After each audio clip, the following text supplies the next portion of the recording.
Today I'm going to teach you how to make soup, and I'm talking about any soup.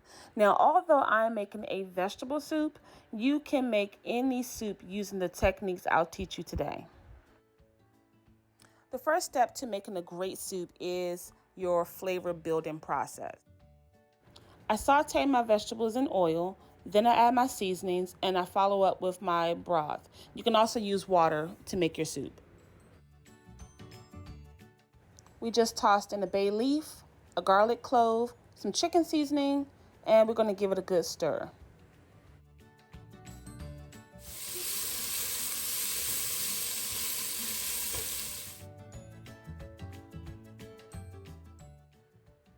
What I'm showing you here is some of the seasoning starting to stick to the bottom of the pot. That's actually okay. Once we add our liquid, it's going to lift up all of those bits off the bottom, and that will go into flavoring your soup. Here's the deal when it comes to adding potatoes to any soup. You don't want to add them in too soon. I always add my potatoes in at the end of my sauteing process because number one, they'll become too mushy and we're not looking for mashed potato soup. Number two, they have a high starch content and they will stick to the bottom of your pot. And lastly, we want to maintain the shape of our potatoes and not end up with broken pieces in our soup. So always add them in last.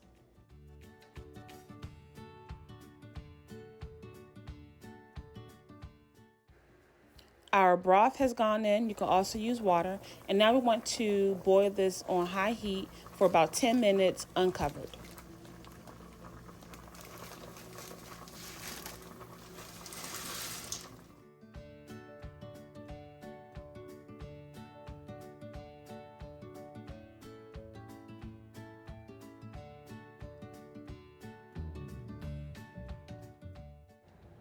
The soup is actually done at this point, but I prefer my soups to be creamy or to have a thick consistency.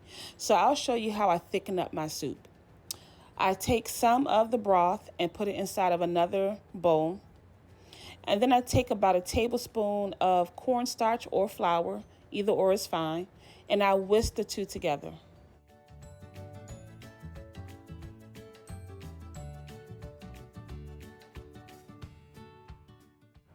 The goal here is to whisk out all of those lumps because if you were to pour this into your soup, you would have these little white lumps of cornstarch in your soup, and you don't want that. I'm adding in 2 tablespoons of water to thin out my gravy.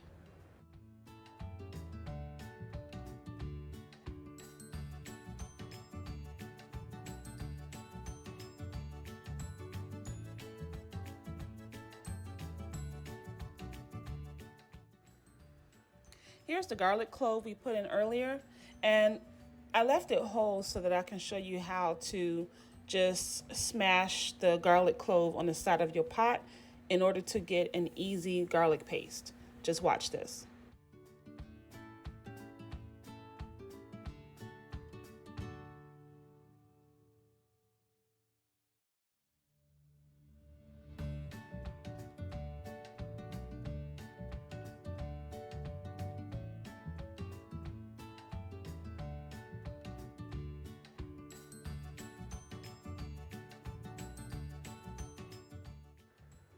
Before I put my lid on this pot, I'm going to add about a quarter cup of water to keep it from getting too thick.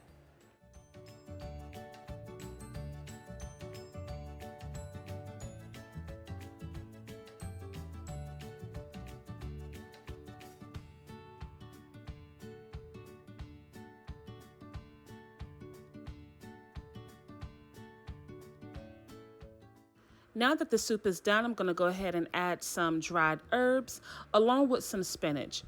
These 2 steps are completely optional.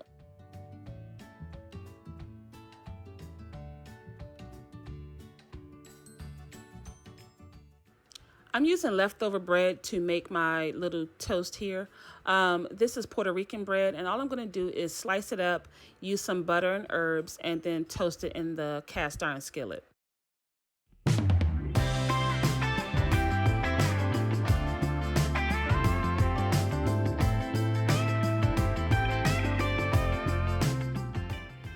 way too much butter for this bread, I'm going to go in and use a paper towel to remove some of it.